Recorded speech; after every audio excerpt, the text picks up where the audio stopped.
everyone, and welcome back to Phone Show Chat. It is Monday the 2nd of March, and it is show number 884. Joe is here with me, as always. Hello, Joe. Hello, it feels like the Phone Mad Show project. Yeah, and the reason for that is because we're joined today by Sam Bentimeglia, hot from America and Italy, I think. Hello, Sam. Good day, guys. How are you doing? Thanks for having me on. Okay, great to have you on as well. You've been on the show before, I think, probably a couple of times, haven't you? Yes, this would be the third time, so I guess they say that's the charm, right? So we'll see if I can keep it going. But yeah, this would be time. This would be number 3 on the show. Things have changed a little bit since you were last on, because when Steve was running the show with me, we were probably much more structured about how we went about things than we are now, and so it's a bit more kind of free and easy. And I don't intend to put any edit points in except the ones where we've got plugins for audio. So we'll see how we go there. Yeah.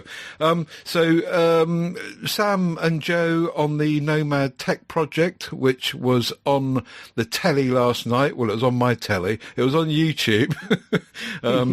And that is on every Sunday night. Anything you want to say about that before we go on? No, I guess the only thing is our next show will be show 160, which makes me laugh because I can't even imagine how we've been able to come up with 160 shows. I guess that shows that we don't listen to feedback about how terrible we are. We just keep plowing through and keep doing it. So I quite like the casual nature of the show, though. I think it works quite well. It's almost like a potpourri of you just never know what's going to. I mean, you know, last night you were talking about children's names for ages, and it's like, where on earth did that come from? But it was okay. It was all right, you know. Yeah. And the funny thing is, and I have asked folks, please give feedback. Obviously we call it the Nomad Tech Project, so clearly it's supposed to be tech focused.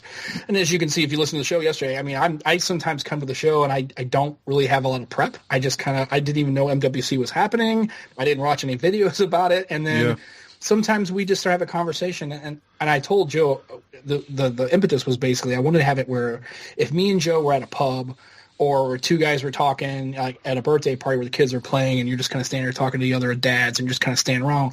What would you talk about? You might talk about phone, but you might talk about sport if you're inclined, or you talk about food or, something like that. So we try to keep it, and that's the unfortunate part about being as completely wide open as we are.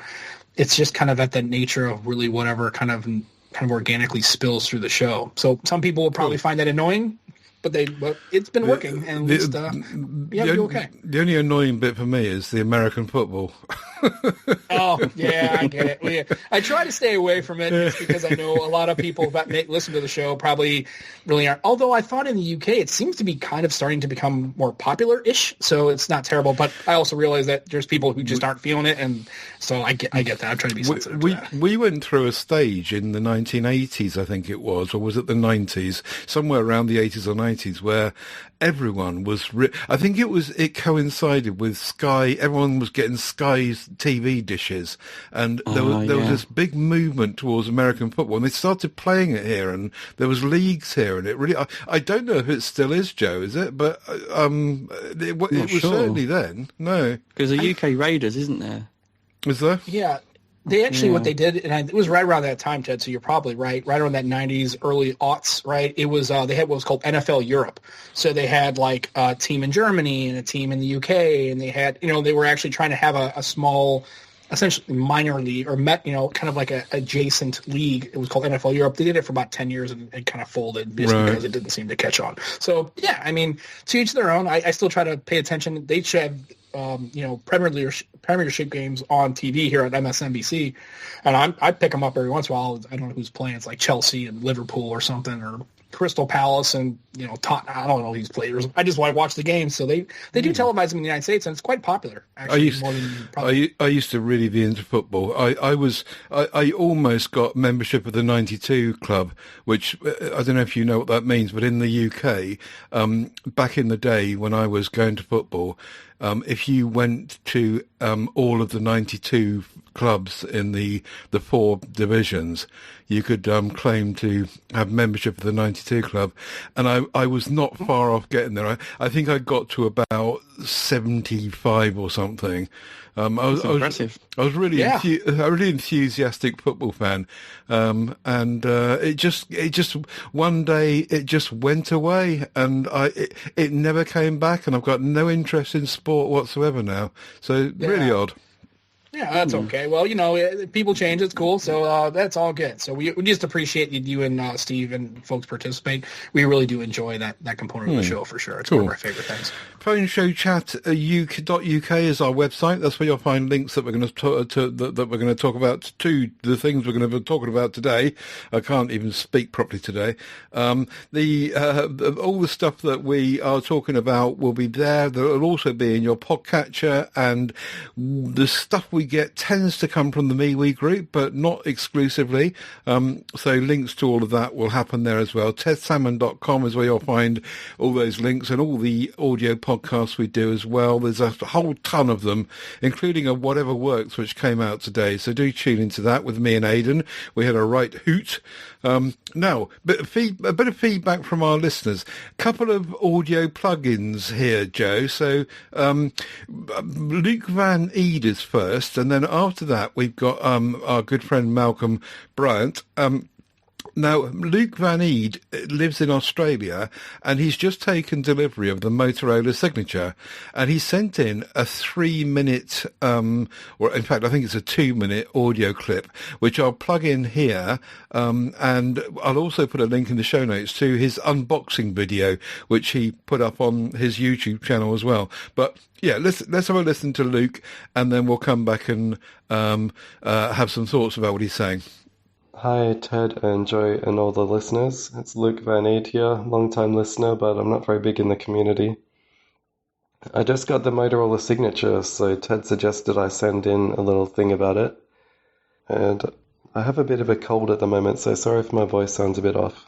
For almost the last 4 years, I've been using the Moto Edge 30 Pro, which has been really, really good, but I thought it's time for an upgrade. I got the 16 gig RAM, 512 gig storage version of the Signature in the Pantone Carbon color. For pricing, I think in the UK the retail price is £900, but I got this one from an eBay seller selling imported phones because Motorola never bothered to release it in Australia. So after an eBay Plus discount, I got it for $1,300, which converts to about £685, I think. So it's expensive, but not too bad. It's almost exactly the same size as the Edge 30 Pro, but it's a bit thinner. And the screen is larger because it has thinner bezels, so that's always a nice thing. The screen does look very nice. And it has an in-screen fingerprint sensor, which is really fast and accurate. Previously, before the Edge 30 Pro, I had an LG Velvet, which had an in-screen fingerprint sensor, and that was significantly slower and less reliable than a capacitive fingerprint sensor, which is part of the reason why I didn't like the Velvet so much. It has an always-on screen, which is great. I loved that back in the Nokia days. The Velvet had always-on screen as well, but like the Edge 30 Pro and the Moto Z3 Play, which I also had, they don't have always-on screens. But anyway, so the back of the phone has a really nice textured finish. It feels like some sort of fabric, but I'm not sure what. The whole phone, with being premium, has a really nice feel to it everywhere. The cameras on the back, they're all 50 megapixels, one regular camera, one ultra-wide camera, one periscope telephoto camera. I've used the cameras a little bit so far, but not really in depth. From what I've tested so far, they do seem really good. The periscope zoom lens, that is interesting. I don't usually use zoom much in my photos, but seeing as it has an extra good zoom lens, I might give it a try more often. One thing I am really impressed with is the speaker. It's definitely the best sounding phone speaker I've ever heard. I'm sure some of it is Dolby Atmos doing its magic, but it really does sound good. I haven't used any modern Samsung phones or anything, so I'm not sure how they compare to that, but it's definitely better than the Edge 30 sounded. Performance is really, really good. It has a Snapdragon 8 Gen 5, which is one of the new ones, except it's not the top of the range one. This is like a Gen 5 Ultra or something, I'm not sure.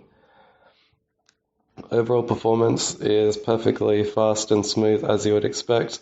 If you're into games, it runs things really well. I tested it with a game that I played a bit last year called Infinity Nikki. It runs noticeably better than the Edge 30. With all the graphics settings turned all the way up, it runs perfectly smoothly. It has HDMI out with an adapter, that's the same as the Edge 30. And it has the desktop mode that Motorola has. Ted has talked about that quite a bit. So that is good if you like that sort of thing. It also has 90-watt charging, which it came with a 90-watt charger, but I haven't been able to use it yet because it's an Indian one and I'm waiting for an adapter to arrive. Usually I just charge it overnight with an old Nokia wireless charger. So overall, I'm very happy with the Motorola Signature. It'll be interesting to see what Joe thinks of it when he gets around to reviewing it or whatever. So hopefully this has been a good segment to listen to. Thanks. Bye. There you go then. Luke, thanks ever so much. It sounds really promising. And I know that, Joe, you're really, really keen to get your SIM card in the Signature, aren't you?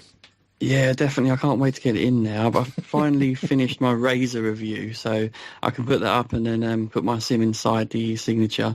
Sounds like Luke's got a very nice upgrade there. I'm looking forward to hearing more of his longer-term use. It's just a shame that he had to kind of get it in a roundabout way from India via eBay and all of this.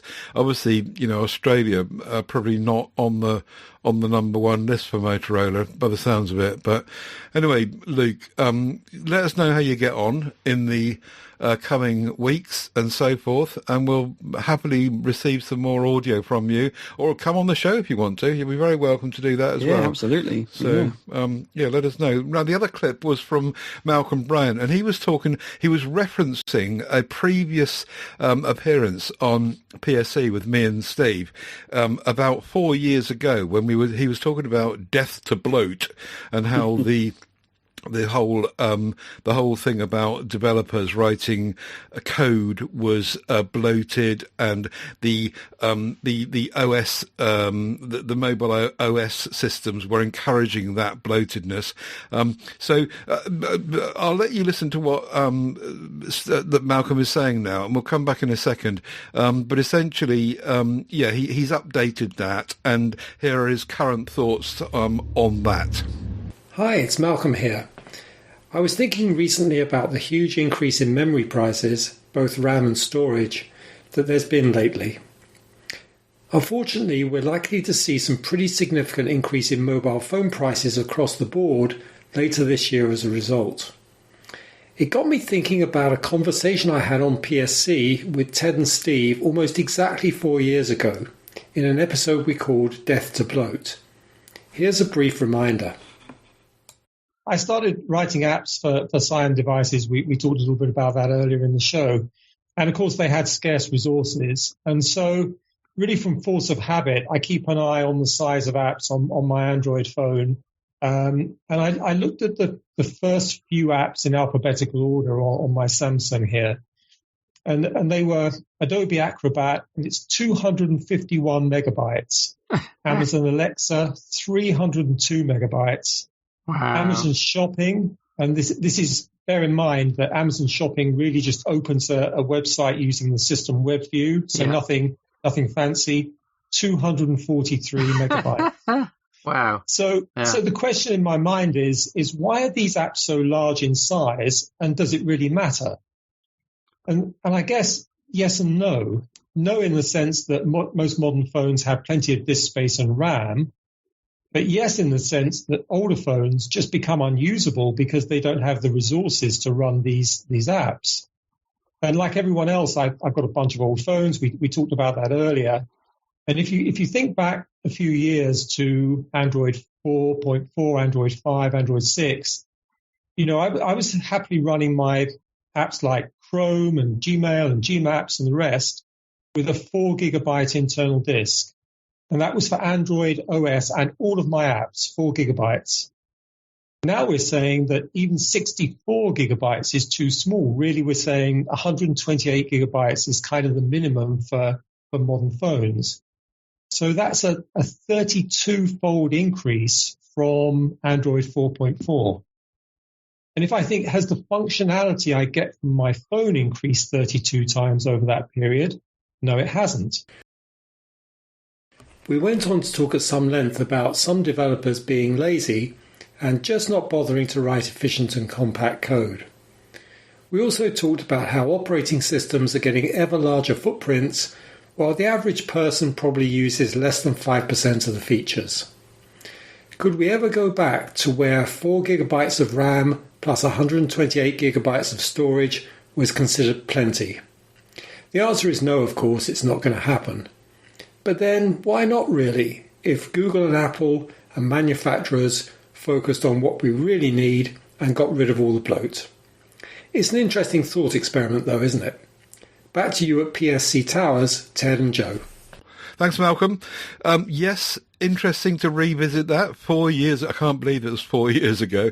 But yes, I mean, essentially what you're saying there is that everyone is continuing to be lazy. And because no one's crying out, because hardware is getting more and more capable, developers don't need to use code that is sleek and lean. So any thoughts, Joe?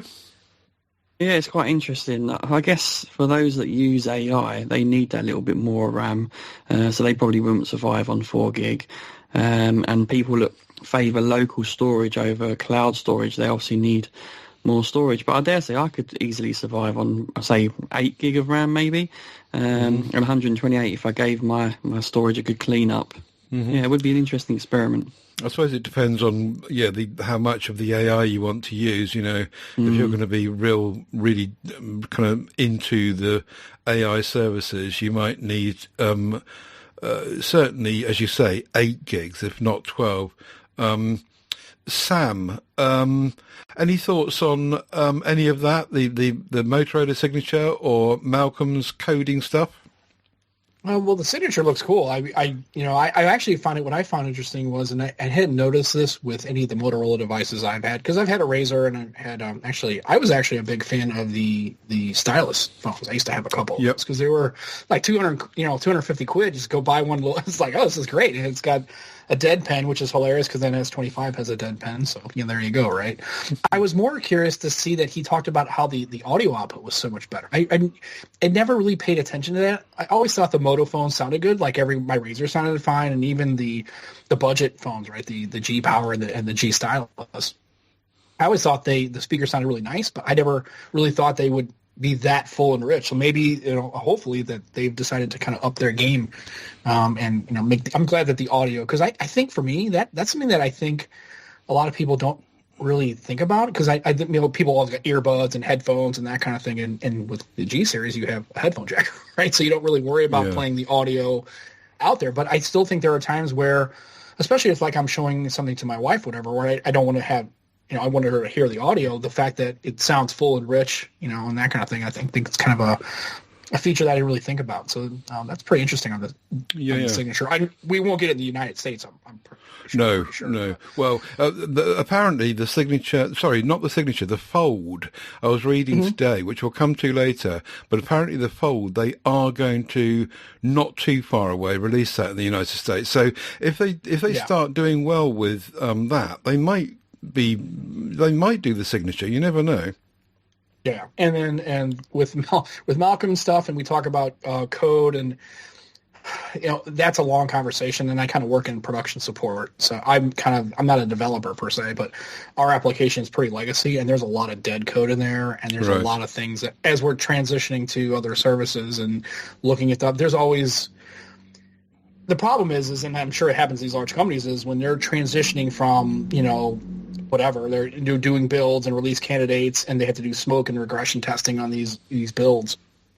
There's a lot of things in there that just like, instead of just like ripping the code out, it's kind of it's so old and kind of nebulous. It's better just to wallpaper it over and basically just basically comment it out and just leave it in there. And then the problem is at some point that tech debt is going to have to be cleaned up, right? Either through a code rewrite, and some of these applications, there's just not enough development time, and with ours especially, you just don't have enough time. It's like, when you have managers saying, hey, we have to have this done and this done and this done, that tech debt and that go back and clean up old dead code, if you just comment it out and you're not using that code, it just sits there. And I guarantee Android, if you actually look at its complete code base, I guarantee there's a bunch of wallpapered over dead code stuff that they just would screw it, just turn it off. Who cares? It's, whatever. And the problem is over decades, of development that, that just sits there. And so I get it. And I didn't understand that too. I would be, I don't, fault these companies for it, but remember, at the end of the day, no matter how much money they have, they still have to have developers and people go in there and clean these things up and do the work. And one of the big complaints about Windows always, isn't it, that if you over so many years, they've just not done it very well. Right, and then again, and sometimes at some point, even though it's dead code, and even though you've probably bypassed it or worked around it or just don't use it, that code still sits heavily on your server and your infrastructure. And then especially if you're going to go to these cloud services like, AWS or Azure or whatever, then you have to deal with that code base. So it's, there's a lot into that. So that's a longer conversation for not this show. Because sure. We don't need to talk about it. It's complicated. Yeah. Okay. Going back to Motorola, Mark Surrey leapt into the group also and said that he's just got a bargain, an absolute bargain, a Motorola Edge 70. 499 quid on Motorola UK's website, including a charger, a pair of Buds Loop, which are great, a Moto Tag, I've got one of those, never use it, and a Watch Fit, which is also great. And he did say that because he got such a good deal, 499 quid for all of that lot, he's going to try and jump into our next Ted and Joe Go Live on the 23rd of March, which we're going to be doing then, and he can let us know what's going on. But a good deal, eh? Yeah, it's a real cracking deal with that. Looking forward to Mark dropping in on the show, hearing his thoughts on that one. Hopefully I get the Edge 70 next on the Motorola Motivator program. No, I'm lying. Actually, I want the Razor Fold, but that's not going to happen, is it? I don't know. We'll come to the Fold in a minute and pick it apart a bit. But the Edge 70, the only thing that I don't like about the Edge 70, I think, is the fact that it's got no always on display. And I've checked that and double checked it, and sure enough, it hasn't. It's about time all of the Motorola models, particularly with these newer, bigger batteries, silicon carbon batteries, they can do this, apart from the cheapest ones. Anyway, that's a rant for me for another day. Let's get on to Guest Gala and open the floor up for Sam, and let's find out what you want to talk about. The floor is yours as long as you want, Sam, and we'll try and keep up with you. No, it's okay. I try to keep it pedestrian. So I do have to have in the notes it has this program with an MME. I don't know what that. I don't spell it. I'm just kidding. I'm just giving you guys a joke. It's the thing where Joe and I were talking about yesterday about what was the word, Joe? Beta. Oh, but beta is another one. We call it beta, but I've heard it called beta. What was the other? Yeah. What was the other? Yeah, it's privacy and privacy. Privacy, right? Privacy. Mm-hmm. So I call it that. And, yeah. So we. Again, that's my American showing through, so what are you going to do? Joe shouldn't attack you so badly on that stuff, because after all, it is an American show.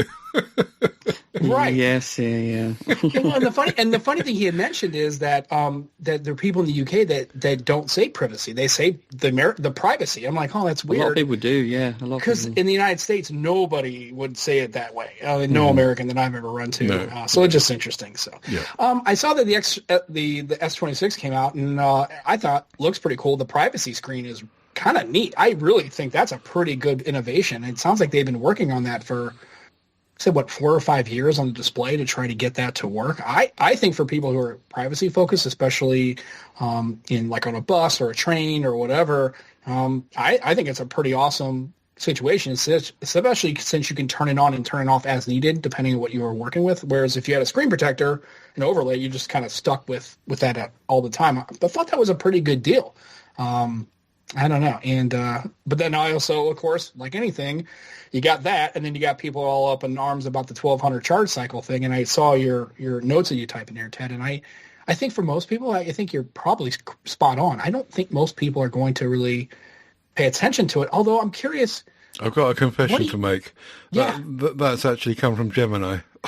Oh, okay. Well, you know what? AI for the win, right? No, and it's but I just noticed I always ask people, I don't know how many times I actually do, like how many charge cycles I have in a standard year for my devices. I don't think I've ever really like tried to identify what that was, like going from January 1st to December 31st. And actually, I had 297 charge cycles. I'll just quickly stop you, Sam. Sam, you don't have one phone for a whole year. That's partly why. Well, I don't have one phone forever. Like exactly. Right, and so because I got the OnePlus 15 and I went all in. Right, I already had a OnePlus Pad because I got as you guys say, a cracking deal, which is I love that terminology, by the way. That stuff great that just makes me smile. There's a lot of things that the British populace does, just terminology. What was the other one? Billy No Mates. I love that. Really no I'm gonna start using that, and then people are gonna look at me when I use the terms that Joe and I kind of come up with at work and socially. People kind of look at me like a dog, when they kind of look at me, turn their head, and go, like, "What did you just say?" Like I told my boss about the no kit wanker thing, and they had no idea what I was talking about. No full kit. It's full kit. Yeah, no full kit wanker, right? So I'm like, "What's a full kit wanker?" And so I explained it to them. They're like, "Oh, yeah. Okay, yeah, that makes sense." But it's like, why would you say it that way? It's like, yeah, it's what happens when you hang around a guy from the UK all day, and you have a show with him. He starts to rub off on you. I don't know. But you're quite right, Sam, because there's not really anywhere you can go apart from drilling down into the data of each individual phone to get the charge cycle put across the board with anything. Yeah, I guess you would figure, think about it. You have 350 plus days in a year. Do you charge your phone daily? I would guess people like us that are on our phones very very much and often probably would, but I'm curious to people like, like other people who maybe don't use their phones very much, or, and also what is a full charge cycle? Is that from 0 to 100? Because I don't know about you, but do you charge your phones that way? Because I kind of don't. I mean, if I'm in the car, I have an hour commute to work. And so a lot of times if my phone's on like 35, 40%, I don't charge it overnight a lot of times because I have SuperVOOC now, which, full disclosure, if you don't have SuperVOOC, you should get you some SuperVOOC. That should be a thing on every phone. Just to charge it up that quickly it's just nuts. Mm-hmm. But when I'm in the car and I'm driving, I just put it into a little charger in my Mini, and I drive to work. And then by the time I get to work, it's like 85 or so %. So I don't really go for. Would they consider that a full cycle? I guess is my question. GSM Arena are saying that a cycle definition is defined as a battery going from 100% down to 0%, and unless it does, it won't count as a cycle. Okay, so you would think if you're like doing these micro charges, I wonder how many would that count in the 1200? Maybe it's 3 micro charges count as a cycle. Total, like I don't think people really charge their phones that way, Ted and Joe. No, maybe you guys do. I sure as heck don't. So I don't know. I think there's much but I do agree with this. I think it's much ado about nothing. I think it's just one of those points that it's something that's gone from 2,000 to 1,200. So of course, since it's regressed, people want to clutch their pearls and take their banners and torches and pics and go stand outside Samsung headquarters in Seoul and complain about it. But I honestly don't think the charge cycle thing is really a problem with that. I think for most people, I think they can get around it.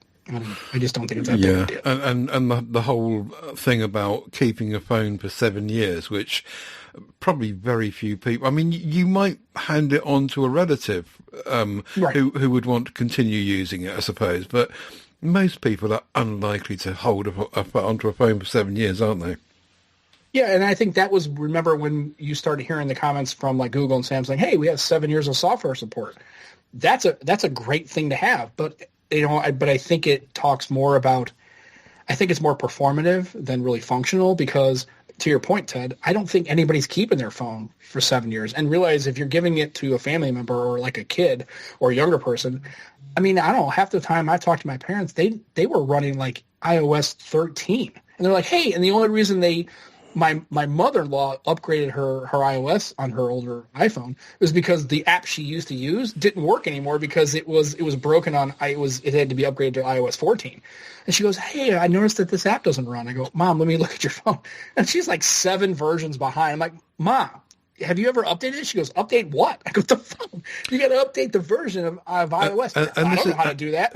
And this is part of the problem, Sam, is that I've got a Pixel 9 here, and there's already things that are on Pixel 10 that are not included on Pixel 9. So right. They are encouraging, by the back door, people to upgrade every year ongoingly. Right. Instead of, I think you were talking on your show about some of them, being encouraged to not bring out new devices, maybe once every 2 years, not every year, to avoid this drive of overproduction all the time. Well, yeah, Joe made a great comment, and something we've talked about before. I know Juan Carlos Bagnell talks about it, is e-waste, right? So every year we generate these phones, and he works at a shop where people are coming in, and he definitely has his finger on the pulse of consumers because he's dealing with the people that come in every day to a carrier store. Mm-hmm. But I just think at the end of the day, I'm like, I understand why companies do it because it's profit driven, right? Their whole business is to drive profit for shareholders and that more money to develop phones. And I get all that. But I think I'm wondering how long this yearly cycle is sustainable. And I'm curious to see if one company decides, you know what, this year, we're not going to do an S27 in 2027. We're gonna skip a year. Matter of fact, and to keep the year and the alignment, right? So 26 and 26, right? We're going to skip the 27 altogether, and we're going to come out the S28 range in 2028. We're going to skip a year and let people. I'm curious. I'm wondering if some company has enough stones to actually do that, and see how it goes. And I think you don't need to upgrade every year. I just really don't think you need to. Mm-hmm. But that's just a personal opinion. No, I think you're right. I mean, I've got a Fairphone 5 here, which is supposed to be getting 10 years of updates, but they're not doing what Google are doing with Pixels. They're not every year pushing new services, AI this and Gemini that, and all these new things that they need more RAM and all the rest of it. You get a bare bones Android experience with a Fairphone, which is why they're so confident that in 8, 9, 10 years' time, that people who are expecting less will still be okay with it. Right, especially when you can just figure they're probably just scraping off a Lineage build and just AOSPing it in there, right? Which is fine. I mean, I'm okay with that. I remember back in the day, they still make, ROMs for phones that are older in 5 or 6 years where they're older. You can, and I think that's one of those lost arts, right? I really kind of miss the days of custom ROMs and kind of having. I understand why people don't do it, and but I think both things can be true at the same time, right? Mm-hmm. I think you can service people, and then people who like, I don't care about that. I just want the phone. I push the buttony button and it does a thingy thing, right? I get that. You got those people. But then you've got people like me or, people like you, obviously, Ted. I know this probably hits home, is where you kind of have an older phone. It's sitting in a drawer. You're like, I'm going to unlock this bootloader. I'm going to kind of see if I can kind of mess with this thing a little bit. And then you go on Lineage and go, holy cow, I did this last week, Sam, just out of interest. I got a Pixel 3 here, and it had Lineage 19 on it, and I wanted to update it to Lineage 22, the latest one. Right. And I amazed myself because I actually did it. I got a lot of help from Gemini in the process, and it was complicated, but I got there, and I was very pleased with myself. Yeah, but I mean, just because, it's figure you've got these phones, and it's just like, obviously, it's, what if you're inclined, and if you're not, that's okay. That you're probably not a person like me who's got literally a drawer full of phones, as Joe likes to give me trouble about, right? There are all these phones in a drawer. But it's one of those things where for people like Ted, even if you don't, but if you're just inclined and you're kind of a little bit of a tech kind of nerd and you want to kind of get in there and just kind of go, you know what, I'm going to go buy an old Pixel 4a or a Pixel 3 XL or whatever, and just, or even if you want to go completely crazy, right, go back to a 6P or a Moto. My argument is I love the 6P, but the Moto 6, Nexus 6 was my favorite phone. I love that device, man. That was such a great. But to pick that thing up and then, because it's such an old phone, go in there and find people who have lineage builds or whatever. When I had my HTC, I used to do one called Android Revolution. It was actually a sense-based ROM, and it was kind of new because then you could change all the UI colors. It was really kind of cool, and I missed that kind of stuff. And flashing a Google Play edition on your HTC One M8 just for giggles, right? Just because you could. I kind of missed that fun part of Android, the kind of the frontier of Android where people could go in there and do that. I kind of missed that, and I think you can do both. Oh, yeah, I was going to say, on the other hand, it's really nice when stuff just works, and particularly when you like what a manufacturer is doing. I noticed in the recording notes here that you kind of got into bed with OnePlus, and I'd be interested to hear about how that's going for you, given that, OnePlus is a BBK group, which you've got to kind of be on board with the ethos, with being happy with that. So do you want to tell us about that? Yeah, well, I actually, to be fair and full disclosure, I've kind of been on the OnePlus bandwagon ever since the OnePlus One. The original OnePlus, right. First of all, you had me at CyanogenMod. I'm like, I'm in, right? I'm all in. And, I've had successive OnePlus devices. I have the 3 and the 3T. Actually, the phone, my daughter, actually went back. It was kind of funny. She was on iOS, and I thought she was a young lady here in the U.S., and I thought there's not a chance in hell she'll ever go back to an Android phone. But now she's back to a Flip 7 because she saw the Flip. But anyway, one of her favorite phones was the OnePlus 6. She loved that phone, and I did too. So I'm not new to the OnePlus game. Okay. So years ago, I actually bought I got one of those cracking deals you guys like to say on a OnePlus Pad. It was actually like I got it for like $180. So I bought that and even had the cover and everything. So it was a pretty sweet deal.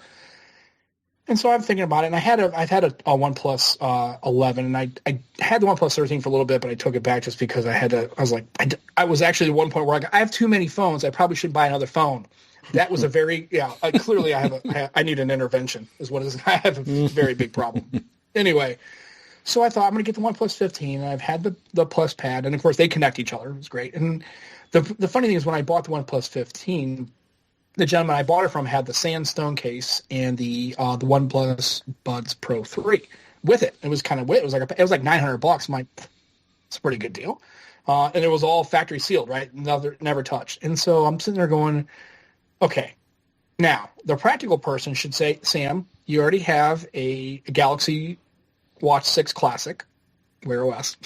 You already have you actually have an original Pixel Watch and a Pixel Watch 4, right? Again, Wear OS. My dude, you could probably just go ahead and get through that. And then I looked at a OnePlus Watch, and I'm going to be a good person, and I'm not going to do it. And then I saw one come up for $170 factory wrapped, and I'm like, you know what? I think the man upstairs is calling to me. I think he's telling me that this is probably good. So I literally got the watch today, Ted. So it's literally on my wrist. I sent it, and it's funny. I tried to turn the crown. I realized that this doesn't turn. It's the 43 millimeter one. So I just thought it was interesting because when I powered the watch on, I had my phone, and it immediately said, "Hey, watch is available. You want to pair it?" I was like, "Wow, that's pretty cool." So I don't know. Now I'm all watch. I am pad. I am phone. I am earbuds. Tell us about the phone. I'm going to give it a try. Yeah, tell us about the phone, because some people, I think, when it came out, were complaining that they were kind of downgrading the photography part of it in lieu of other things. So tell us what your findings are on that. Well, and Joe and I have had this conversation before, and so Joe is very much a photography-focused man. That matters. And for me, photography has always been on a phone, has been a nice to have, but never a deal breaker. Mm-hmm. So for me, if you're telling me, but I looked at, I guess I look at the cost benefit of it, right? So I look at, okay, what is the phone upgrading? Not the things that I would upgrade, but just overall in its totality. Let's do if you're telling me you're just sitting there and you have a T-square, right? Pluses and minuses. And if you say all these things, and the only negative is the fact that the camera hardware is not as good, it lost Hasselblad, so the pictures are not as good, anymore as other phones, but all this other stuff is so much better. I don't know. I mean, again, it depends, right? For a person who's photography focused, Ted, that's probably not going to work for you because you got to have all the things, right? It's got to have the best camera. My argument would be you should be like Joe, and if you're really into photography like that, you probably should get a standalone DSLR or mirrorless camera and be that guy. I get it. It's not practical. It's not practical to take everywhere, but I actually think the camera's pretty decent. I mean, is it the best camera I've ever had on my phone? Hell, I don't know, because I don't even pay attention. I don't pixel peep. I see a picture of my dogs, or I'm outside and I see a boat on the horizon. I kind of take a picture of it and I move on with my day. The specs look all right to me. The specs of the cameras look all right to me. Yeah. To be fair, the comparisons I've seen, it holds up pretty well. Like, it's just the fact that they downgraded from the previous model. That's the only thing. And you know what it's like year to year. They like to shout about things, the YouTubers, about what's better and what's worse. So, yeah. Yeah, and I guess, Ted, you're probably right. So, like, you know, for OnePlus, it was always kind of the one kind of knock on it, right? Is like they got the Hasselblad and everybody like, okay, the OnePlus 10, the OnePlus 11, and the 12. And, you know, and they're finally starting to focus on the things that we care about, right? The cameras. Clearly not everybody, but most people. And I think when they got to the 13, people were like, I think OnePlus finally got the camera situation like sorted out. And it's like a proper good and put it in the bin, right? Yeah. And I think that's what I think people. But it has got a whacking great big battery, which the last one didn't have, hasn't it? Yeah, it's 7,300 milliamp. It's silicon carbon, and I'm telling you, I never had battery anxiety anyway. So that's probably I'm probably the wrong person, but just using the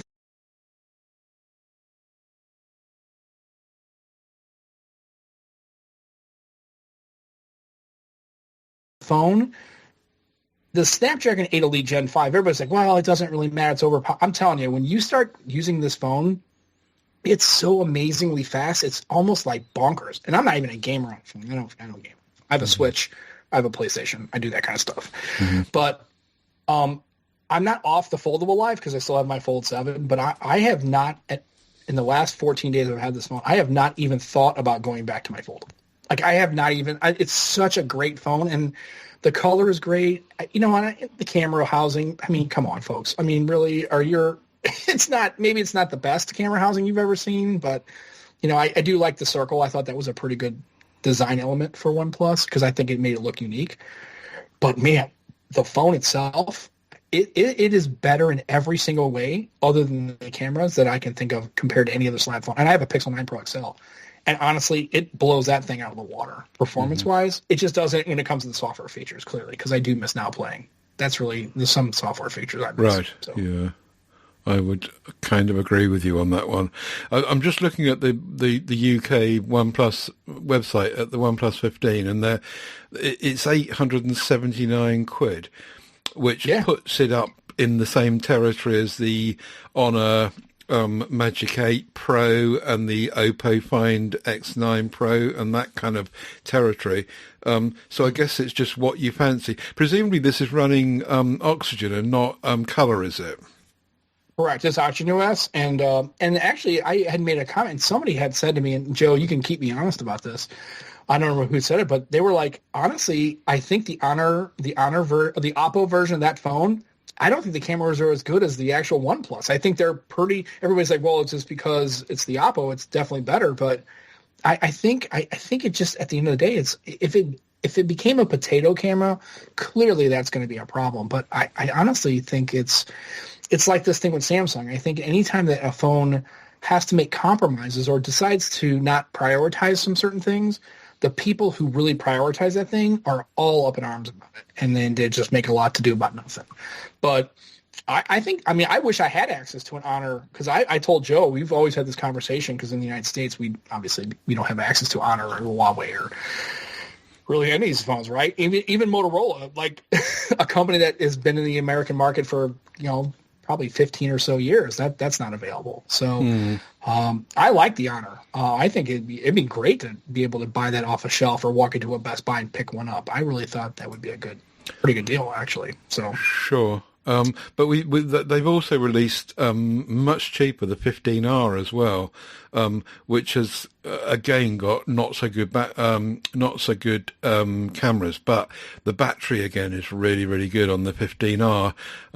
So I think 549 quid that is the 15R, and that's I think pretty good value for money, to be honest. That is the 256 gigabyte version. But I like this OnePlus stuff. I like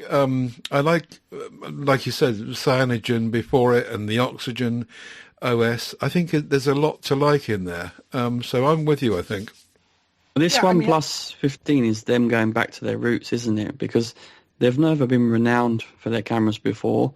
There's all about their slick software and gaming and having a nice experience on your device. Everything being fast charging, and this is them going back to their roots and being better value. Obviously, they didn't quite do that with the 15, but it's still good. It's cheaper than some flagships, and it's partly with Oppo as well. Obviously, they're part of the same company, and what they wanted to do is differentiate them. So Oppo are the camera-focused phone, and OnePlus have gone back to their roots as the more gaming sort of fast experience sort of phone. So it makes sense, doesn't it, as a group to do that. But the gap, as you say, Sam, between the Oppo and the OnePlus isn't quite as big as what some people think from the comparisons I've seen.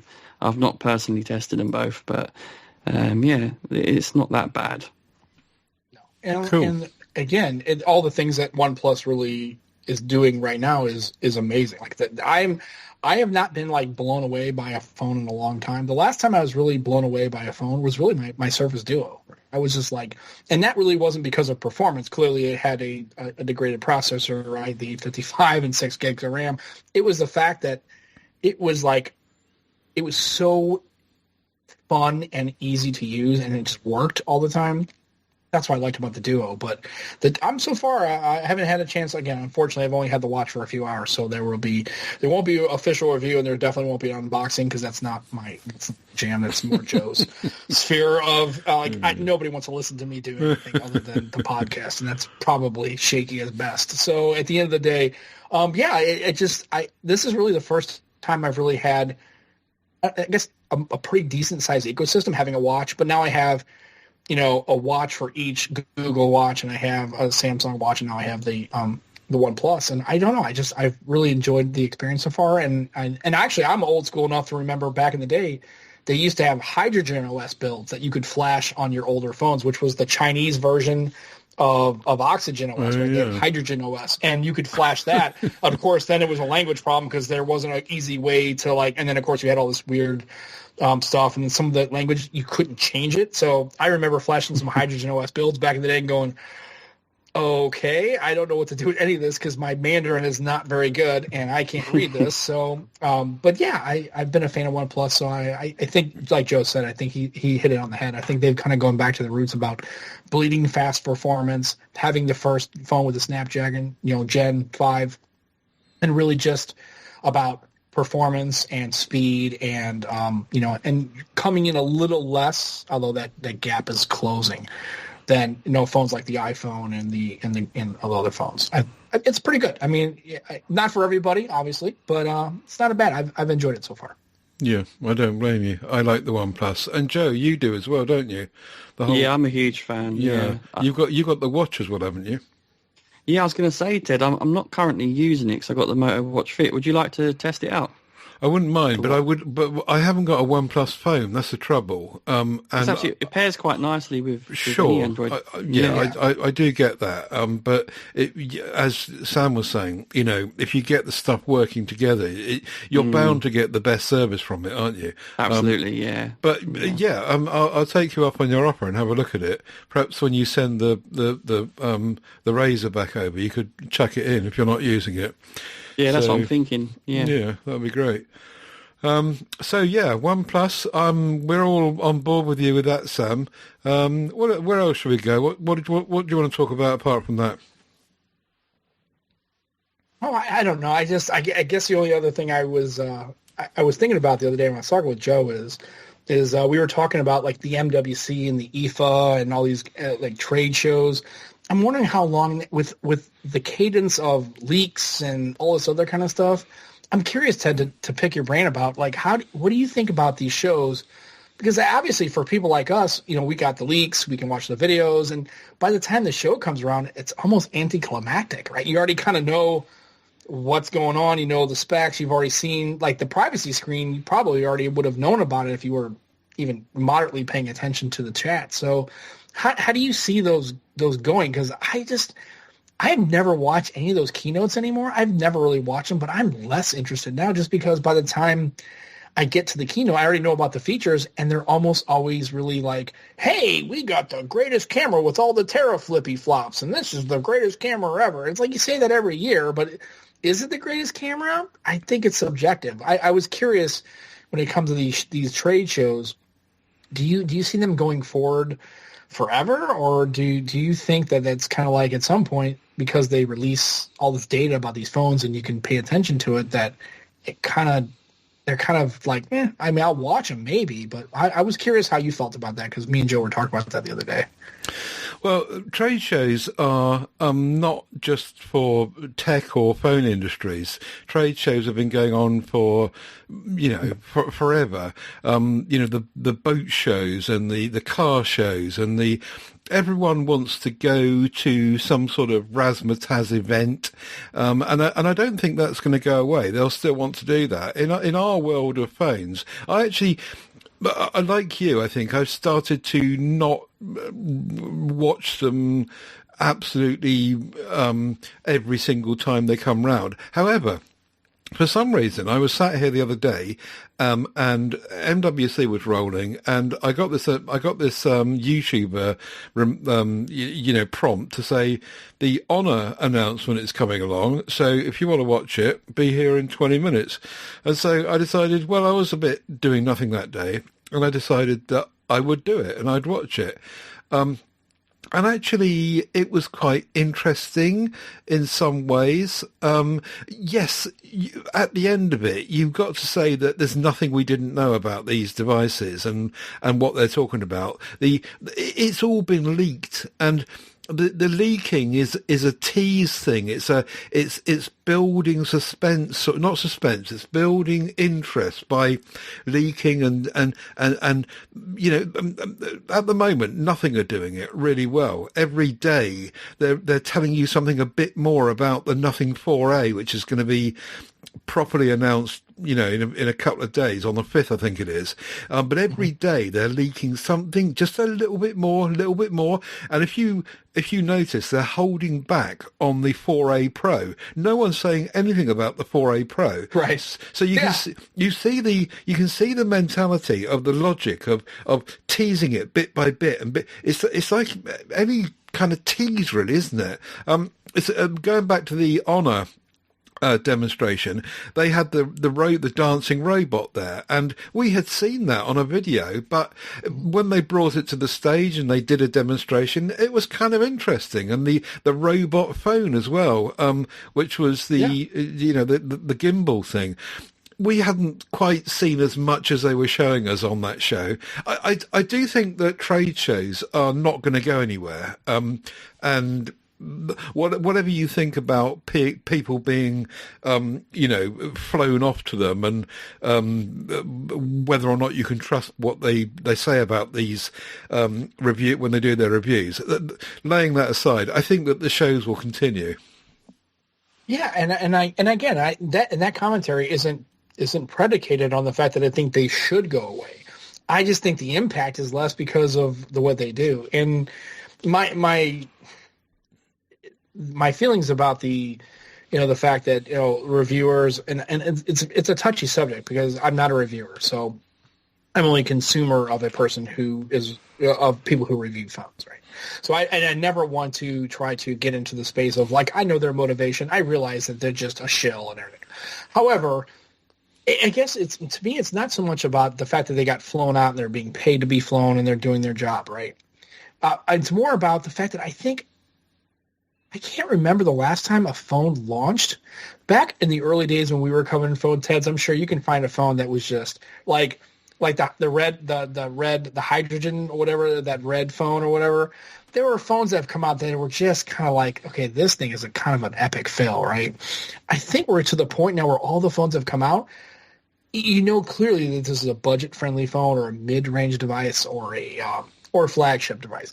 I don't think any of these phones anymore come out and they're like, dude, this thing is just a steaming pile of garbage. Like everything about this phone, cameras are terrible, battery life is awful, display is 720p, yuck, right? You know, none of these phones come out that way anymore. So I would say that HMD do a good job at that. Yeah, they do. Right. Yeah. Sometimes they just put off phones. You're like, why are you even trying anymore? Shouldn't you just tap out? It's like, okay, you guys have just kind of gotten your butt whipped. You guys should just go, you know, it's been a good run. We've had about 10 minutes of good times. We're out of here, right? Okay, we're done, all right? But at the end of the day, it's like, I don't think, it's like, what are they really reviewing? It's like, okay, all the cameras. Again, we've all learned as tech enthusiasts, as tech consumers and content creation consumers, is it's really a lot of it subjective. I can take 100 people and say, hey, I took this picture with an Oppo, and they're like, that thing's trash. This is white balance, pixel peep, right? And then you've got other people like, oh, it's pretty good. Battery life, again, subjective, right? You might have a phone. I've had people say that, I have this phone and I killed it in a day. You can't kill it in 2 days. We're fighting about the subjectivity of it all. And I think it's just like, now it's just like, okay, well, they have this S26. I'm not interested in getting one. I'm not going to purchase one because I haven't bought a slab Samsung phone since the S22 Ultra. But I just think I don't think it's we're coming to the point where we're matured enough where we're just like, yeah, it's great to know, and that's nice to see. But at the end of the day, I think everybody's getting in these arguments about phones and capability, but I think it's just like vehicles, right? And and it's like you buy a vehicle that works for you, and if there's going to be things that you really like about the vehicle, there are things you're not going to really like about the vehicle, and that's the trade-off because nothing's perfect. And I don't know. I think it's kind of, I'm just wondering when we're going to get to the point where a lot of people just watch these phone reviews and they're more really just not informational or not something that you like, I need to see what Ted Saman thinks about this device before I really make a decision about his purchase. By the time you're watching Ted's videos, you're probably either doing a confirmation bias, like I'm going to buy this thing, but I need somebody to tell me, yeah, spend your 900 quid on it. It's a good deal, right? Or you're hoping somebody goes, don't buy that thing. It's trash. The camera's trash. But you know that's not a thing, right? I think you've already made your mind up about picking the phone up or the device. And now we're just working more that way. I think it's true what you were saying on the show last night about personalities. And like you, I really warmed to Fosse Carter, and I could almost, not quite as much as you, but I could almost watch anything that he does. I think I draw the line at, speakers and stuff. I mean, there is some kind of peripheral stuff, but it's his show. It's watching him. He's a performer, and he's basically got a tech TV show, and I enjoy watching him. But yes, you're right. I don't watch him to find stuff out because I generally pretty much know it. I watch it to get his opinion on the stuff that I know about, but not to find stuff out. Ted's favourite is Mr. Who's the Boss. That's his all-time. I can't stand him. I can't stand him. And I can't stand Mr. Fisher either. Oh, really? I'm curious. Like, I can understand Aaron. I can kind of get why you're not feeling that guy. But I'm curious with Michael Fisher. I'm without trying to be like picking your brain about. I'm just curious because I think sometimes it's a hit or miss kind of thing with him. I do appreciate his content. I think he does a good job production wise, but I'm curious why he either doesn't rub you. Like what about Mr. Fisher doesn't work for you? I've always been curious when people say they don't. It's not their cup of tea. They're both the same. They're both. Yeah. They both come across as cheesy, overproduced, professional videos that are not honest. With Fosse Carter, you get him honest him. He says what he thinks. He doesn't care about language or whatever it is. You get him, the person. With both of those other two people, you get a polished, produced, professional video. Same as Mark is, what's it as well, Brownlee. Yeah, MPHD, yeah. They all are just high production, and Michael Fisher, is that his name? Yeah. He is an ex-actor, and you can see it. You can see when he's performing, when it's his stage, and he turns into this kind of smarmy. You look at his side glances to camera, and it's all really cheesy, and we've had him on PSC. He's a really, really, really nice bloke. I like him a lot, and we had a great time chatting on PSC. But as soon as he gets in front of the camera, he turns into this kind of. I've used enough descriptors there, Sam, to paint the picture for you. No, I think the side glance thing will hit the nail on the head, really, with him. You've all seen it. Well, and also too is not on our show, because Joe and I really don't kind of go for that. I'm not going to reach out to those folks, because here's the thing: me and Joe just do a podcast and we enjoy it. But I don't need to have Michael Fisher on my show to validate the show. Like, I already know what he's going to say, and I would argue that once you get people of a certain strata, you get the Who's the Boss, you get the Mr. Beast, you get those kind of people. Remember, if I go on my show and I say a bunch of wacky stuff because I'm complete moron and I don't know what I'm doing, like people probably were listening to our show yesterday go, like, he came on the show, he has a tech show, he talks about phones, and he has no idea the MWC even started.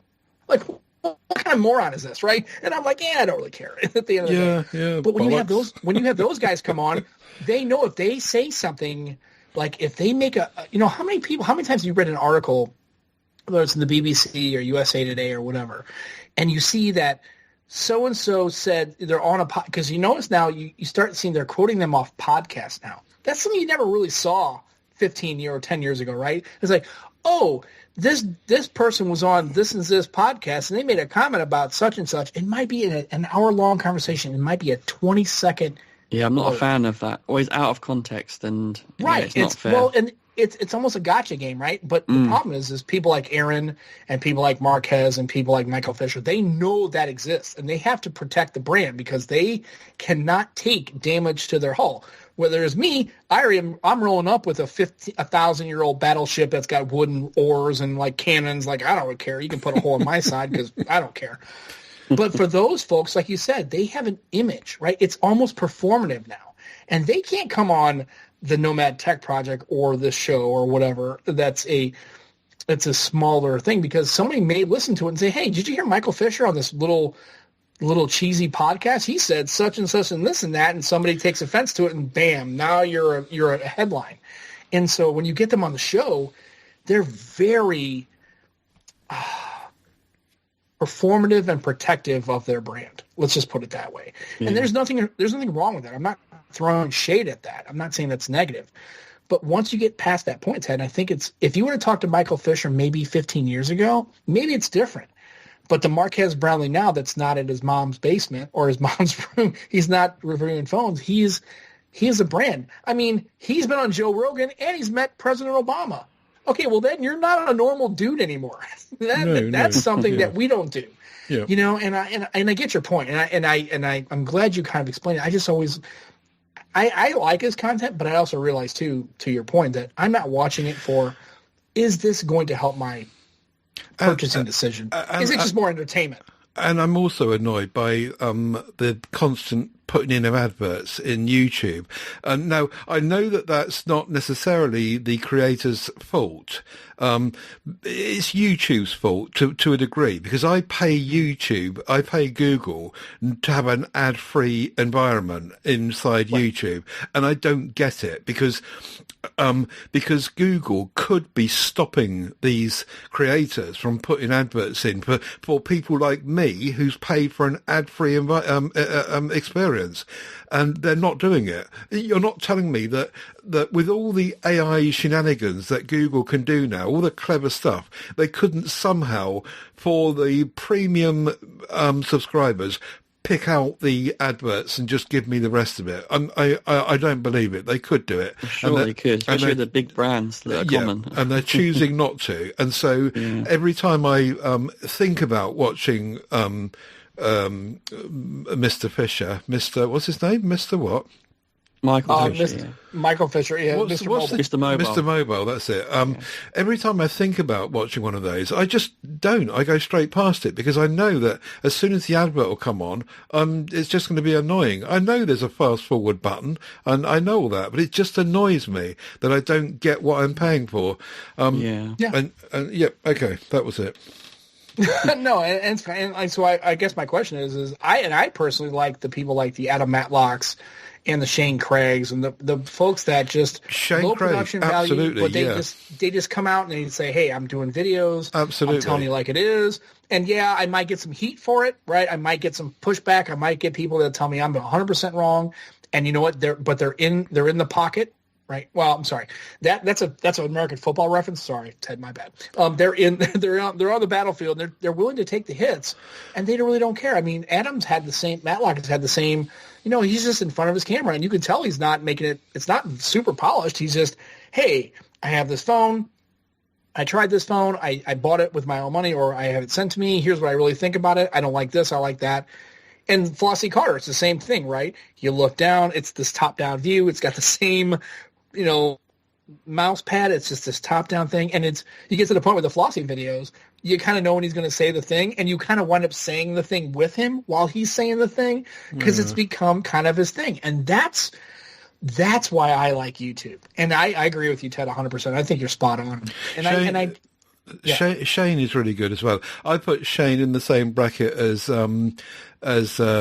Flossie Carter. Because the difference is he comes across as honest. The guy, and we've had Shane on the show as well, and he is. He's a lovely bloke. He's really, really nice, and authentic. Authentic. He's an honest guy. And you don't get any indication at all that this is overproduced and acting and over the top and just polished and overproduced, and I like him. However, I will say that there is a middle road here. I don't know if you know Martin of the the Tech Altar. Yeah, the Tech Altar, who does the Friday checkout. I think there's a middle road. I think Martin does that really well. So if you take Mr. Mobile at one end and Flossie Carter at the other, then Martin sits in the middle there. And again, we've had Martin on the show as well, and he's a lovely bloke as well. But he's chosen to not quite do it like Flossie and Shane, but certainly not anywhere like Mr. Mobile. And I think that works really well for him. And it sits in the middle, and he does have adverts on his videos, but he sticks them at the end. So I kind of forgive him for that. Well, also too is he's an industry insight. He knows what he's talking about. Like he's bringing it not as a commentator, but as an authority on. Hey, I've been in this world. And he does a lot of really good research and. It's produced, but it's not produced in a cheesy, performative Hollywood kind of way. It's done with, hey, I got these PowerPoints. Hey, here's what I see. Yep. Here's the pie chart. Here's the thing, and we can have an argument about it. But I think when he looks at data points and talks about the data, and it really, really well researched as well. Oh yeah, you can tell when he's bringing that video to the table. He's coming with all the preparation as opposed to Joe and I, who just basically spitball and come up with a bunch of craziness. But here's the thing. I don't try to sell our show. And me and Joe, and I've been very, very clear with Joe about it. I'm not trying to sell myself as that person. I'm doing this really just for love of the game. Right? I just want to come in there and talk about it. And if people like it, that's great. If people don't like it, well, they can like I said, luckily we don't charge anybody for it. They can vote with their wallet, right? And I think that's what's lost here about all this. Everybody wants to make much ado about nothing, but really at the end of the day, as a consumer, not only just a paying consumer, but a person who's watching YouTube videos, if you don't like what somebody's doing, just stop watching them. If nobody watches their channel, they're going to see those metrics and go, well, clearly I've done something, right? Vote with your wallet and vote with your time, right? And I think that's what you can do. You can't get everybody to, well, I don't like Ted. I don't know. Ted says I don't like Mr. Mobile, so I should like Mr. Mobile because Ted does it. Well, maybe I don't have to.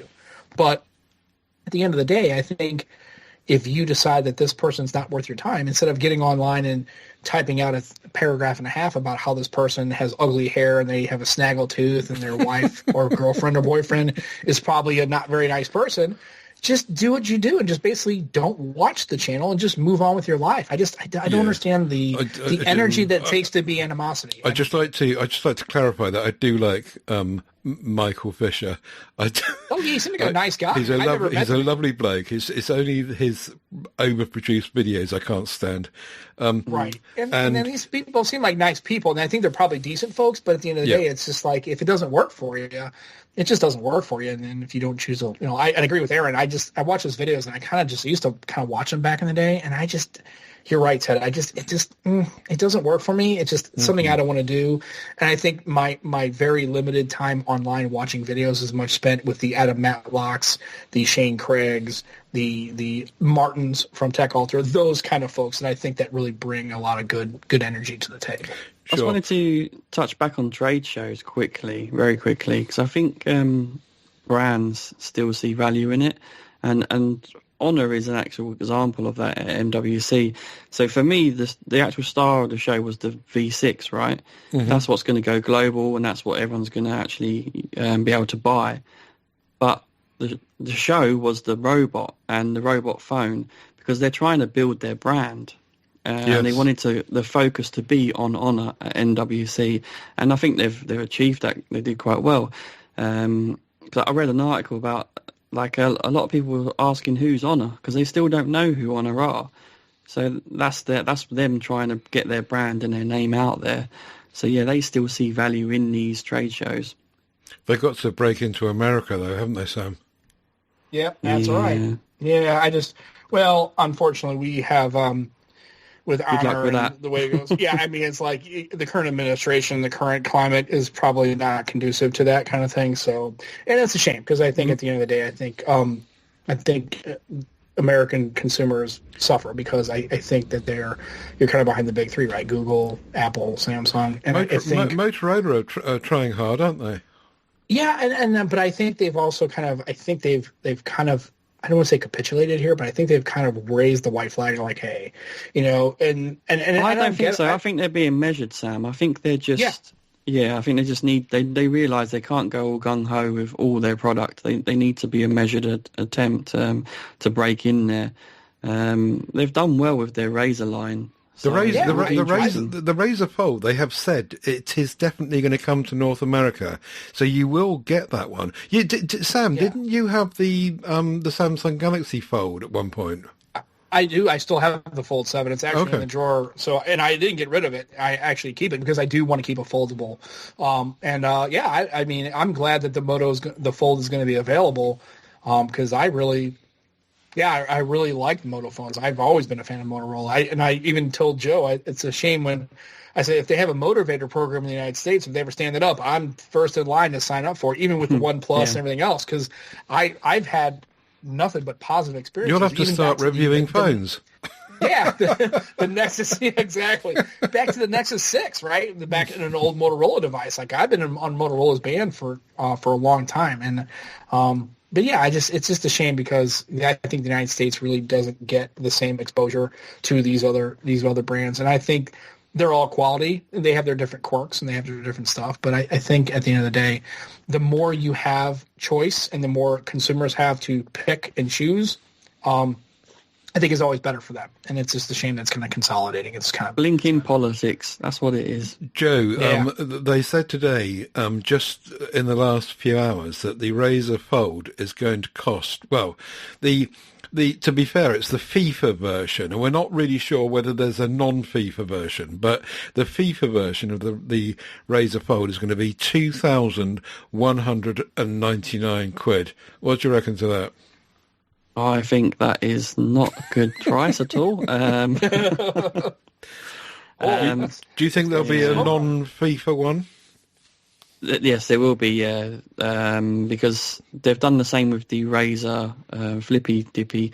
There's a new World Cup version, isn't there? Mm-hmm. Because I mean, that's not going to appeal to everyone, a World Cup version. No. So they've got to do a normal one. But I mean, if that's that price, is it going to differ that much for the normal one? I don't know because the flip phone FIFA version is exactly the same price as the other one, isn't it? What specification is that though? Is that going to be like a terabyte? It was 512 16 gigs on the UK website when I looked earlier, but there was no other options. There was no colour options. That was it. It was that one model. Well, actually, it might be worth looking back now. Well, you carry on talking and I'll have a look. Yeah, you have a little look. And I kind of miss that kind of stuff. I noticed that if you go on like things like GizTop or whatever, that in Asian markets and stuff like that, they'll have like a Dragon Ball Z version and a purple one and the McLaren One Plus, like all these like really cool kind of. I would think that the United States, I think with people being so into like cosplay and gaming and anime, and there's a lot of people that would do that. Like I remember when Samsung had my daughter was big time into K-pop at the time, and they had BTS. Like it was like a purple Samsung. They didn't have foldables at the time or whatever. It was a purple Samsung phone, and my daughter was so infatuated. First of all, the color, but it was BTS because it came like stickers and card pack, and I had to hear about all this kind of stuff. And luckily, she's gotten past all that, and she's 25 years old, so I don't have to deal with it anymore. I've got good news on the Fold, Sam. Yeah. In the UK, it's 1799. Oh, is it? Okay. Yeah. It's you can press notify me at the moment, and that's 16 gig 512 as well. There's two colours, lily white and black and blue, available. Well, I think somebody had said that. I think they were talking about when they were talking about pricing in the US. It was at $14.99. That was what it was going to kind of hit the US. If it hits at $1,500, I think that's pretty competitive considering the fact that your folds and everything else, and you don't have a lot of foldables. That would be definitely something I would catch. Wouldn't it be more in the US though? It might be if it's $17.99, maybe in the United States. But here's the thing: here's the problem that Motorola's going to run into in the United States. One, if they don't have it available in carriers as an upgrade, and they're making it the same price, Americans aren't going to spend $2,000 retail at a Best Buy or a shop. And the problem is, I think that Motorola has limited amount of availability for like AT&T, Verizon, T-Mobile, right? It's going to be a tough sell because it's a foldable, especially when you can buy, if you're at that point, you can get a Fold, you can get a Fold 7 from Samsung that and it's got really good reviews, and it's the same price, or maybe now it's on sale because they're giving you some kind of a trade-in value, as opposed to I could trade this in and get it for $1,300 as a Fold 7, or spend $2,000 to buy a Motorola Fold straight up.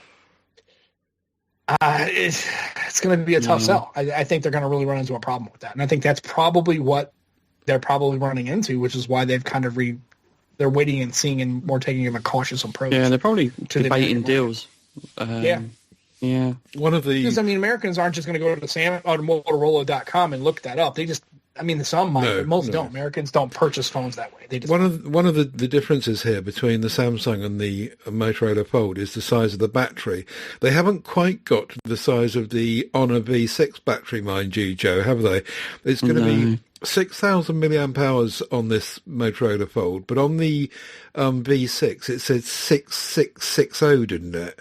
So that's it. Yeah, it is going to be bigger. And the Samsung, I don't know. I think on the 7 it's 4,000 something, isn't it, Sam? Yeah, it's right around that, like 4,400 or 4,500. Yeah. And so they are kind of pushing boundaries a bit, and they've made the screen brighter and more. It's got IP69 rating, and it's got a 3 times optical zoom, and blah blah blah blah. They're just kind of pushing some boundaries with it, and as Motorola kind of do now and again, trying to make it competitive. But you're right. In America, it's just a very different market, and they've got to adapt, haven't they? Yeah, or they can do what a lot of companies have done and just basically said, you know what, the American market is closed to basically. I mean, that's kind of what Nothing has done, right? They're not. You can tell that they're coming out with this phone, and I actually, as an aside, I think the 4A, I think that's the approach they should take. I think they should go for that market. But even in the United States, I think the only phone that's available on AT&T is the Nothing Phone 2 is certified. But like I said, they're not going to market to the United States because Americans are going to walk into a store and they're not going to know what Nothing is. First of all, they're going to think the name's a little weird. And then the second thing is they don't know anything about it because there's no marketing for it. They don't listen to shows like this. They just don't know about it. So they're going to go in there. And then you're going to have, and this is nothing against Joe because I know he doesn't do this because he's a proper bloke, but a lot of times you walk into these stores and carrier people will talk you in and out of phones. If they are iPhone people, they'll talk you into an iPhone. Partially because it's what they know. That's the default. But I think also, too, it's like I had one guy at AT&T store told this guy he was looking at getting a Pixel. He's like, don't buy a Pixel. They're trash. They suck. Da-da-da. It's just, spent like 3 or 4 minutes just bad-mouthing it. And I'm sitting there with a Pixel in my hand, which is kind of funny. And I'm just looking at this guy, and he's looking at me, and I just pick up the phone. I kind of showed him the back of the phone. I said, it's not as bad as you think. And I said, do me a favor, show him your phone. And the guy picks up an iPhone. I said, so do you really know? Did you use a Pixel for 25 minutes and said it sucks? Is that what you did? Because I think that's disingenuous. And I think that if you're a salesperson, your job is to be objective about, hey, this is what Pixels are good for. The software is this. I think Samsungs are great because it's a known brand and you can't lose with them. It's kind of like the default, right? And then if you want to go iPhone, that's okay too. If you want to stay with an iPhone, you're not going to go wrong. I think those stores don't advocate. I think they kind of skew, and I just think that once they decide that a phone is not going to, OnePlus did it, right? They tried to do, I think it was a OnePlus 8 in T-Mobile stores, and nobody upgraded to it. I know this is not going to interest you much, Sam, because you probably won't ever see it. But the buzz at the moment today is around the Xiaomi 17 Ultra. One of our group members, Gavin Fabiani-Lemond, is itching at his doormat for it to drop tomorrow, I think. Yes. And he's paid for the Lights phone as well. I'm hoping, I sent him a message earlier, and I'm hoping that he'll come on the show and tell us all about it. But Joe, you probably know a bit more about the specs and stuff of the Lights phone and all of this buzz, do you? No, I haven't actually. I haven't looked into it. I do like the end of that then. Yeah, no. Well, fun fact, Ted, Xiaomi is Joe's kryptonite when it comes to phones. Joe has no idea about most Xiaomi phones. He's never actually owned one. I think it's hilarious that I've actually owned 2 Xiaomi phones, and I loved both of them back in the day. Now, it's been a while. I had the Mi Mix 3. That was a little slider phone. That was my first Xiaomi, and I love that thing. I thought it was the coolest phone ever. And the other one I had was, and I took it on our trip to Puerto Rico back years ago, it was the Mi 11. It had the vegan leather back. I thought that was a great phone. So I love Xiaomi phones. I've had a little bit of exposure to them, and I love them. I think they're fantastic value for money. At least they used to be. Maybe it's different now, but I don't know. So what's the difference between this Lights phone and the Ultra then? Don't ask me. I thought that you would know about this. Let me give you the blurb from 9 to 5 Google. The Xiaomi 17 Ultra breaks new ground with the first 1-inch Lofic, whatever that means, main camera sensor. The Light Fusion 1050L image sensor uses cutting-edge capacitor technology to significantly increase full well capacity, whatever that is, and enable next-generation HDR performance. Another key breakthrough is the Leica 200 megapixel 70 to 100 millimeter camera featuring 75 millimeter mechanical optical zoom. Built to Leica APO optical references, the telephoto camera maintains high image quality with minimal ghosting and color fringing across the entire zoom range and expands to a 400 millimeter 17.2 times equivalent focal length, thanks to advanced sensor technology for outstanding long-range photography. So that's the blurb of the, presumably that is the ordinary one, not the Leica one, or the Lightsy one. We need Gavin on here to tell us all about it, don't we? But the thing is, the Leica one, just much like in the camera world, Ted, it's probably a bit overpriced, I bet. Yeah. For what? Yeah. Well, I think it looks like on GizTop. I've just checked this while you guys were having to talk about it. So it's $12.99. And then there's the regular Xiaomi 17 Ultra. That's at $9.99. And I think that's all they list. That's a good They have price. a 17 Pro Max. Dude, the Leica for $12.99. If that's got all this whatever stuff you just said. I've just found out that the Lights phone, the one that Gavin's ordered, is £1,700, and it's got a badge on it that says Leica. Yeah. Okay. So yeah, well, Is that the only difference? This one does. No, this one does too. To be fair, the 17 Ultra by Leica is what it says. This is on GizTop, so I just literally just checked it out. It has a badging on it. It says Leica on the camera housing, and it's got the little Leica red logo with the little script on it, which is kind of nice. It looks like it's kind of like a vegan leather back, which I on the 11, I love that vegan leather back. But I noticed on the one, sometimes they have like color, and then they have options for storage. But then they had like one, you could add all these kits to it. You could get like a lens kit and a thing, and then something you could probably make a brisket with. You could probably put it down and it'll like probably drive you to work or whatever, and it's like $1,000, right? But I don't know, man. $1,700 is kind of a lot of money. This actually is, you can pick it up right now for $12.99. Yeah, because That's there's actually Leica version. there's a Leica edition of the Xiaomi 17 Ultra, but this is a different phone, the Lights phone. I didn't know about this Lights phone. I knew about the Leica edition of the Ultra, but this is something different. We need. Well, you know what? Yeah. It's I'm curious to see what $1,700 gets you, but it sounds like it's bringing the noise, bringing the funk. Like that sounds like a pretty good phone if you're a camera enthusiast for sure. But I like Xiaomi. I don't know, about $1,800. That's a lot of money to spend. Why choose the Lights version of the phone? Apparently it's got a rotatable camera ring around the lens. It's got an M lens simulation with a Summilux lens, a minimalist UI. The software is stripped back, so it's got Leica Essential mode in it, and it's got the red dot design. So I think Gavin did actually acknowledge that he was pushing the boundaries, and he almost thought, he was almost admitting to himself and to everyone that, yes, I shouldn't be doing this because there's not enough different about it, but he wanted to anyway, and good for him, because he doesn't buy a new phone very often, Gavin.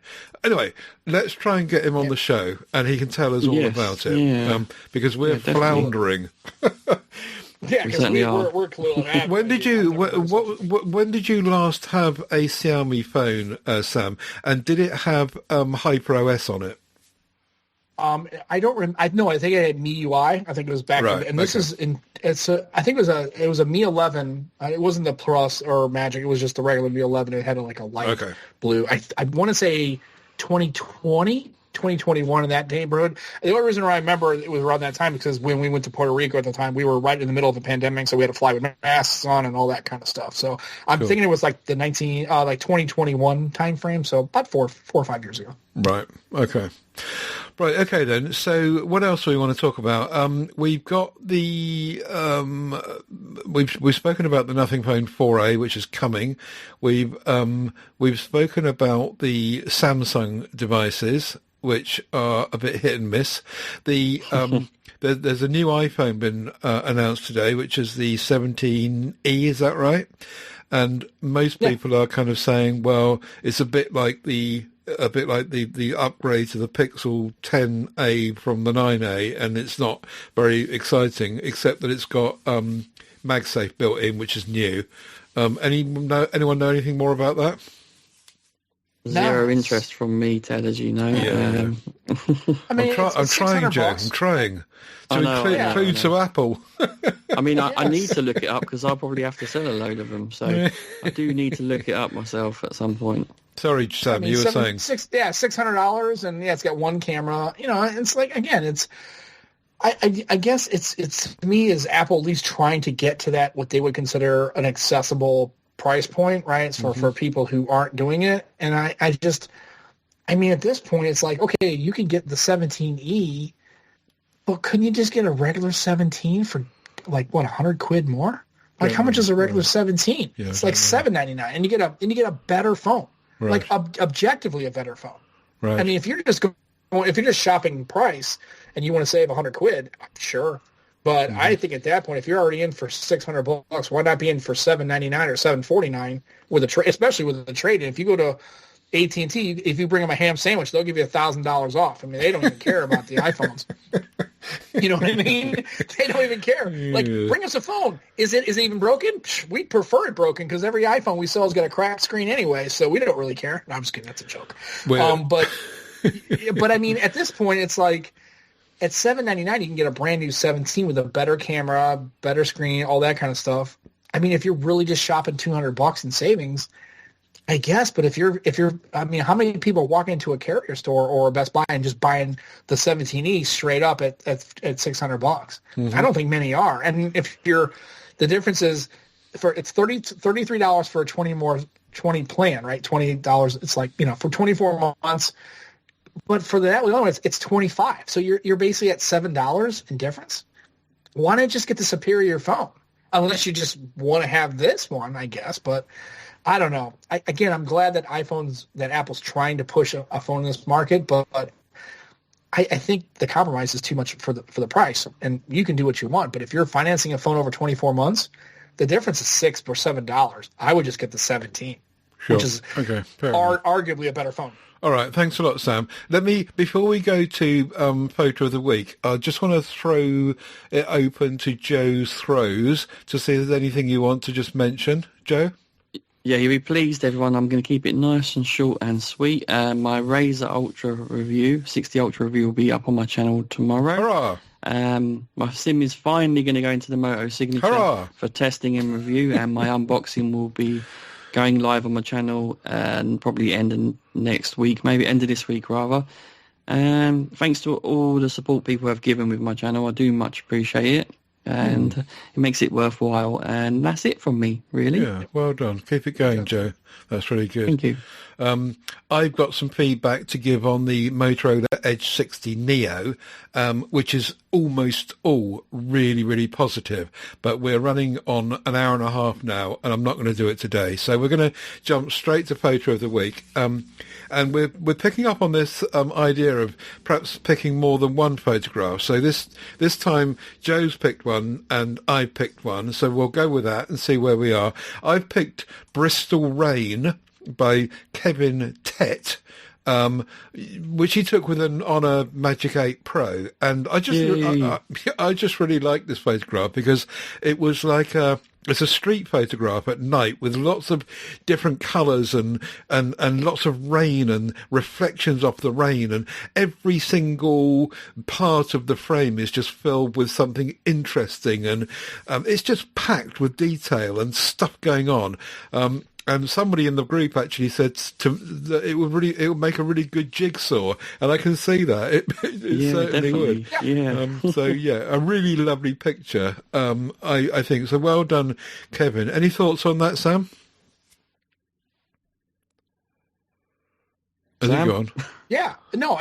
It's like there's except for the sky. There's really no like color that isn't, and then the right side with the buildings, it's just like it pops at you. It's like it's so colorful, and I like just down the sidewalk there. It's just the reflections, and there's some people in the background and some cars, and it just feels like that goes on for like a mile of just the same kind of look. I think it's a really colorful photo, and they got this really bright urban thing on the left with the shop. I don't know, it's just really cool. I like it. It's really, really, really colorful. Joe, any thoughts? There's two things that make it for me. All the reflections of the lights everywhere is brilliant.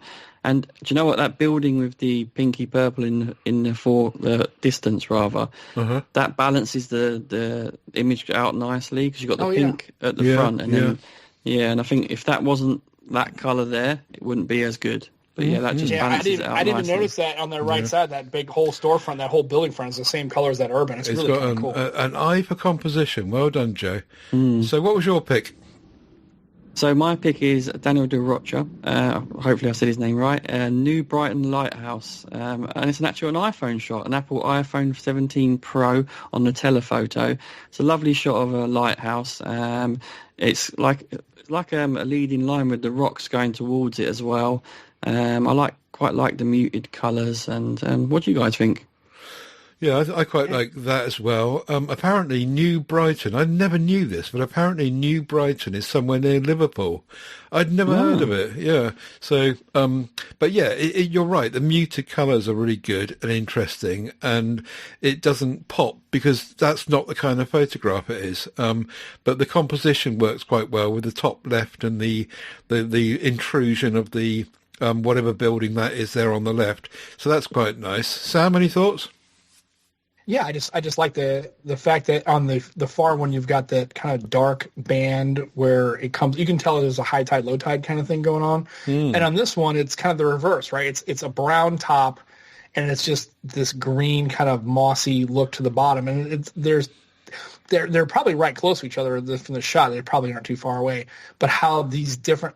I guess this looks like a lighthouse. It looks like it's the same structure, but it may not be. Maybe it's a bulkhead or something.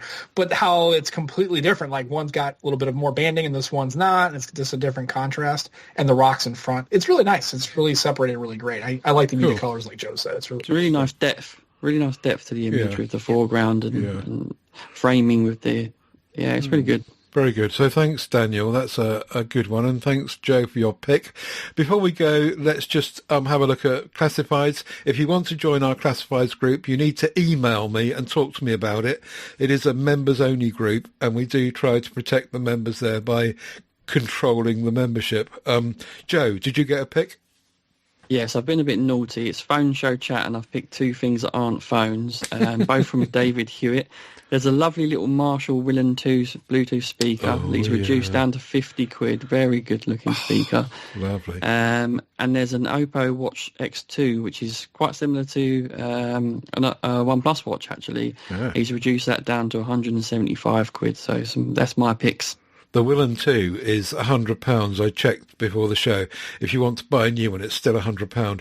And the Willen 2 is an upgrade to the Willen, which is the one I've got. I really wanted to need to buy this, but there's so many Bluetooth speakers, I just don't need it. But anyway, it looks really nice. Very tempting. I'm going to go with Atma Singh's Huawei P60 Art. This is the Chinese version, which is running Harmony OS, 512 gigabytes in Seashore Gold. And he's also throwing in a Huawei GT5 Pro watch into the basket, 270 quid the lot. And the reason really is just that it's something different and interesting. I would quite like to look at Harmony OS. I know that it's a struggle to get Google Play services, Google mobile services onto it, and I know that there's going to be roadblocks in terms of using it for all sorts of reasons. But I would still like to see Harmony S and play with it and see where I could go with it. So I'm kind of tempted with that as well. And yeah, Harmony OS, interesting stuff. So that was my pick. Maybe we go halves on that, Ted. Yeah, perhaps we should. We could to play with. Yeah. I've never seen it. But anyway, there you go. So there we go then. We're kind of done. We're on an hour and a half, as I say, so we better get to bed or something. And we'll be back with another show in a fortnight's time, or maybe a week's time, if Gavin wants to come on and tell us all about his Leica phone, or Leica camera in phone. Joe, Sam, it's been great I don't know why I keep calling Sam Joe. Sam, it's been great to have you on the show. Thank you so much for joining us, and it's been great to hear your view on all those different subjects. Oh, I appreciate it. Thanks for having me. And I've looking forward to this for a couple of months now. So thank you very much for allowing me to come on. It's always been a pleasure and always Great stuff. A lot of fun. It's Good always stuff. great. I'm glad that you enjoyed yourself. Joe, anything that you want to say? Yeah, I guess I should re-plug the 160th show for Nomad Tech Project again. This coming Sunday. It's great to hang out with my buddy 2 days in a row. Lovely. Great stuff. I know. Twice the fun. We love it. Phoneschowchat.uk is our website. 2 S's in the middle of that, of course. So don't just put one in. If you want to buy me a copy, you can do that. It's at paypal.me/Ted Salmon. And if you want to buy Joe a copy, it's at paypal.me/Hickey85. Other than that, join us in the MeWe group. Tell us what you've been doing with phones, and we can talk about that on the show going forward. If you get lost or want to find anything else out, the best place to go is probably at tedsalmon.com. Links in there to all of our MeWe groups, all of our other audio podcasts, and PodHub UK also has those as well. If you get lost, you can find that via Google, no doubt at all. And thanks to Steve for keeping that going, which is really helpful. This week we've got a Projector Room podcast coming along, so watch out for that one. And last week we had Camera Creations, so loads of stuff going on with podcasts for those who want them. And that's about it. So thanks very much for listening, everyone, and we'll catch you either next week or the week after. And thanks for listening.